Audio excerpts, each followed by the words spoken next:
Assalamualaikum warahmatullahi wabarakatuh. Saya akan mencoba menjelaskan secara singkat tentang implementasi sistem pemerintah berbasis elektronik di lingkungan pemerintah Kota Bandung.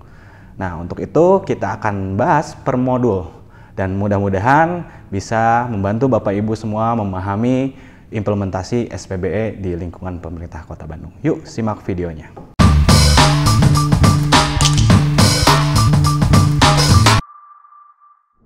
Di video kali ini saya akan coba bahas terkait dengan domain yang pertama, yaitu kebijakan SPBE. Dimulai dari keluarnya Perpres 95 tahun 2018, di mana sistem pemerintah berbasis elektronik ini harus memenuhi 7 prinsip.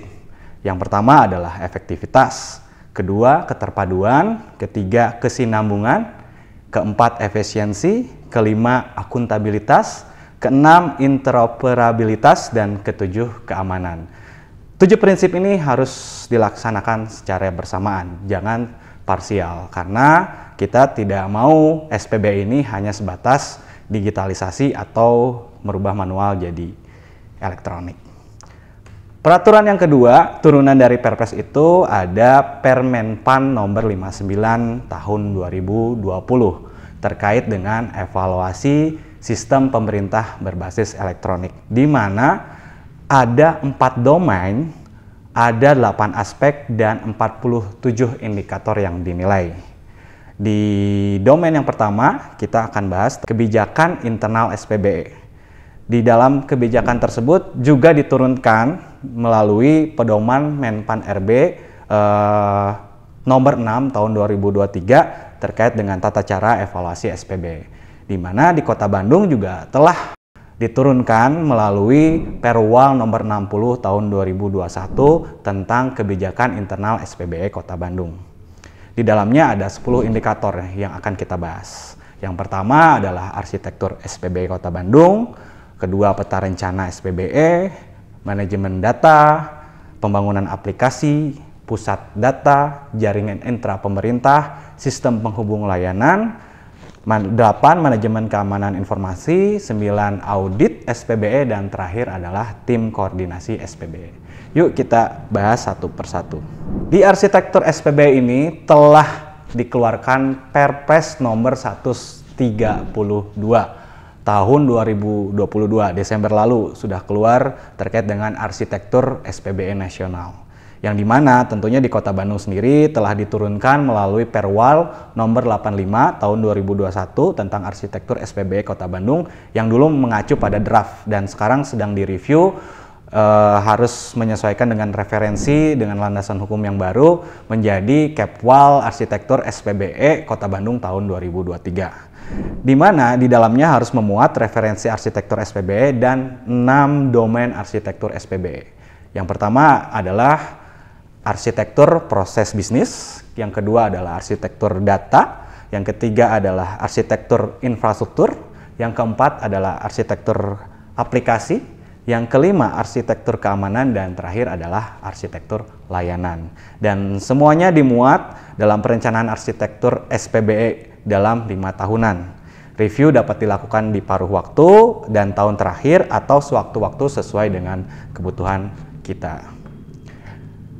Dari arsitektur SPBE turun ke dalam peta rencana. Peta rencana sendiri adalah arah dan langkah kita ngapain aja sih di SPBE secara 5 tahun, secara tahunannya, dan secara bulanan atau triwulan. Itu tergantung dari kebutuhan kita semua terkait dengan langkah-langkah peta rencana SPBE. Di Kota Bandung sendiri telah dituangkan melalui peraturan nomor 106 tahun 2021 tentang peta rencana SPBE Kota Bandung.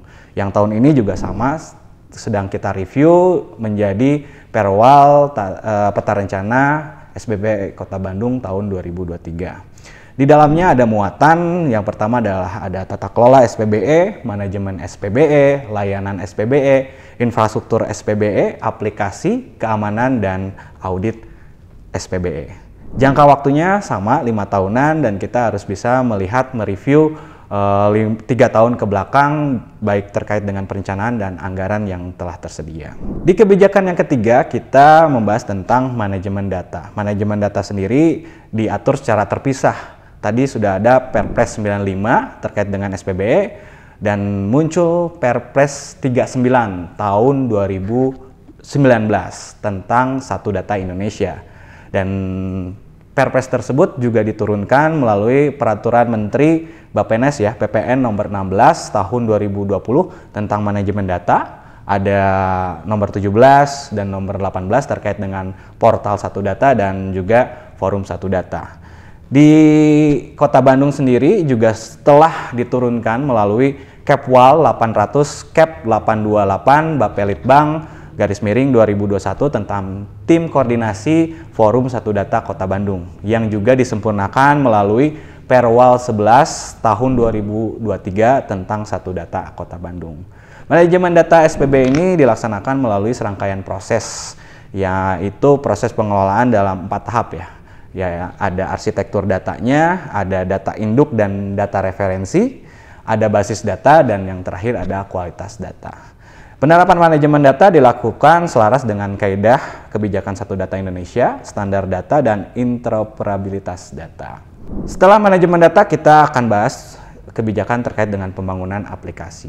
Di mana pembangunan aplikasi ini di Kota Bandung sendiri sudah mengeluarkan Kepwal 554 Kep 806 Diskominfo _2018 tentang SOP Sistem Operasional Prosedur Sistem Informasi. Di sana telah kita muat siklus SDLC terkait dengan perencanaan pembangunan, pengembangan, implementasi, monitoring, evaluasi, audit, serta juga pengembangan berkelanjutan terkait dengan aplikasi.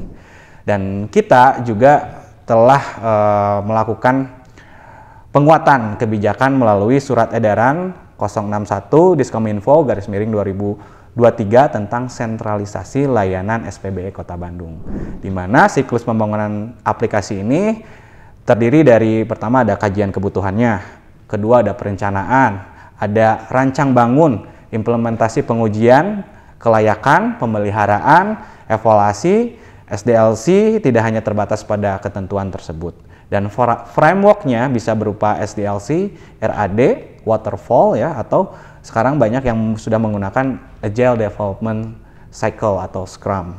Dan direkomendasikan setiap pembangunan dan pengujian serta pengembangan aplikasi ini di Kota Bandung menggunakan aplikasi PMO di link pmo.bandung.go.id untuk mendapatkan rekomendasi teknis dari Diskominfo Kota Bandung. Kebijakan selanjutnya kita akan bahas terkait dengan pusat data SPBE, yaitu fasilitas yang digunakan untuk penempatan sistem elektronik dan komponen terkait lainnya untuk keperluan penempatan, penyimpanan, dan pengolahan data dan pemulihan data. Di Kota Bandung sendiri tadi sudah dituangkan dalam Perwal nomor 60 tahun 2021 tentang kebijakan SPB Kota Bandung. Di dalamnya juga kita turunkan ke Kepwal tadi terkait dengan SOP sistem informasi, ada siklus mendapatkan server dan juga domain layanan.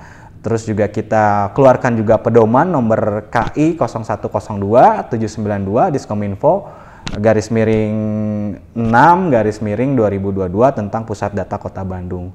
Dan tahun ini di 2023 kita juga lakukan penyebarluasan dengan menyebarluaskan surat edaran 061 Diskominfo _2023 tentang sentralisasi layanan SPBE Kota Bandung, di mana pusat data harus ditaruh di Diskominfo dan kita sedang memanfaatkan pusat data nasional, sehingga tidak ada lagi pembelian server di Kota Bandung, dan kita maksimalkan melalui layanan cloud computing ke pusat data nasional ataupun beberapa cloud yang menjadi mitra partner kami di Kominfo maupun di pemerintah Kota Bandung.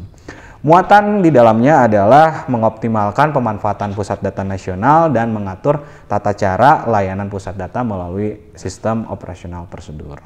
Untuk kebijakan tentang layanan jaringan intra SPBE sama seperti apa yang sudah dituangkan di pusat data, ada kebijakan nomor 60 terkait dengan kebijakan internal SPBE Kota Bandung yang di dalamnya ada pasal terkait layanan jaringan intra, diturunkan melalui Kepwal terkait dengan SOP, dan juga tadi ada surat edaran terkait dengan sentralisasi layanan SPBE Kota Bandung. Di dalamnya ada muatan kebijakan mengatur tentang arah interkoneksi layanan jaringan intra, ada juga review yang dilakukan terkait dengan penerapan jaringan intra IPPD dengan menghasilkan rekomendasi tindak lanjut. Di kebijakan sistem penghubung layanan, kami menggunakan SPLP yang dikembangkan oleh Kementerian Kominfo, di mana sistem penghubung layanan merupakan perangkat integrasi atau penghubung untuk melakukan pertukaran data atau integrasi antar layanan SPBE. Di kebijakannya kita sudah turunkan melalui Kepwal ya, terkait dengan SOP sistem informasi, di mana di sana ada katalog integrasi, tata cara untuk melakukan integrasi, dan juga kita tuangkan ke dalam surat edaran 120 strip Diskominfo /2023 terkait dengan implementasi SPLP ke semua OPD di pemerintah Kota Bandung, di mana muatan di dalamnya ada standar Kominfo dan BSSN terkait dengan sistem penghubung layanan dan memaksimalkan SPLP sebagai Enterprise Service Bus.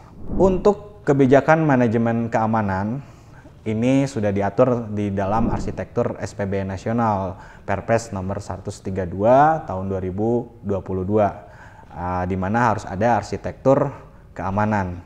Dan tentunya diturunkan juga melalui peraturan BSSN nomor 4 tahun 2021 tentang manajemen keamanan SPBE.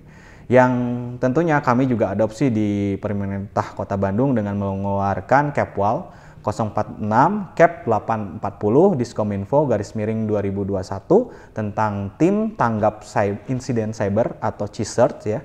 Dan kita juga keluarkan pedoman nomor KI 040501 /1629 strip Diskominfo /8 12 ya /2021 tentang manajemen keamanan SPBE. Dan sekarang kita juga lagi menunggu Perwal SMKI untuk terkait dengan manajemen keamanan. Di dalamnya ada 5 tahapan program kerja keamanan SPBE ya, terdiri dari pertama kita edukasi kesadaran keamanan SPBE, yang kedua kita melakukan penilaian kerentanan keamanan SPBE biasanya melalui vulnerability assessment atau pen testing. Terus juga yang ketiga kita peningkatan keamanan, beberapa misalnya kita pasang lisensi atau enkripsi gitu dan lain sebagainya. Dan yang keempat penanganan insiden keamanan SPBE dengan tadi adanya tim CISERT ya, tim tanggap cyber, ada helpdesk-nya, dan yang terakhir adalah melakukan audit keamanan SPBE menggunakan tools dari BSSN, biasanya menggunakan indeks kami. Dan untuk kebijakan nomor 9 yaitu audit internal, itu diatur melalui Permen Kominfo nomor 16 tahun 2022 tentang penyelenggaraan audit TIK, yang juga diatur melalui peraturan BRIN tentang tata cara audit SPBE dengan toolsnya dari BRIN, audit aplikasi dan audit infrastruktur. Dan kita turunkan untuk pemerintah Kota Bandung, itu ada surat perintah ya untuk mendapatkan akses tools dari BRIN. Kita ada SP dari Pak Sekda nomor 0302 /1385 Diskominfo /2023 tim audit internal SPBE, yang dimana tiap tahun kita melakukan updating dan melakukan juga updating di pedoman nomor BKI 0305 /103 strip Diskominfo /5 /2023 tentang audit internal SPBE. Di audit sendiri ada 3 yang harus kita lakukan. Pertama adalah audit infrastruktur, baik dari jaringan, pusat data maupun SPLP. Yang kedua adalah audit aplikasi, yang ketiga adalah audit keamanan. Jadwal audit dilakukan berdasarkan dengan apa yang sudah dituangkan di dalam peta rencana SPBE. Dan rekomendasinya biasanya audit internal dilakukan menggunakan tools dari BRIN dan BSSN, dan untuk naik ke level selanjutnya biasanya kita harus meng-hire auditor eksternal yang sudah terdaftar di LATIK, Lembaga Audit TIK Nasional. Untuk kebijakan yang terakhir nih dari 10 ya, ada kebijakan terkait dengan tim koordinasi SPBE, di mana tim koordinasi ini merupakan para pejabat dalam tim yang diberikan tugas untuk mengendalikan, mengarahkan dan mengevaluasi SPBE, termasuk di dalamnya melaksanakan perumusan kebijakan dan penerapan SPBE di instansi pemerintah daerah masing-masing.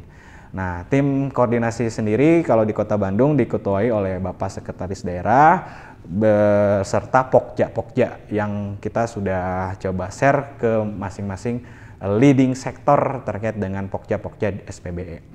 Kebijakan tingkat Kota Bandung, kita sudah punya Kepwal nomor 800 Kep 773 garis strip Diskominfo garis miring 2021 tentang tim koordinasi SPB Kota Bandung, di mana di sana juga kita kuatkan dengan SP ya, KI 03 01 02 garis miring 1018 strip Diskominfo 2023 tentang tim asesor internal SPBE, dan ditindaklanjuti juga melalui surat edaran 042 Diskominfo garis miring 2023 tentang tindak lanjut hasil evaluasi SPBE tahun sebelumnya atau tahun 2022.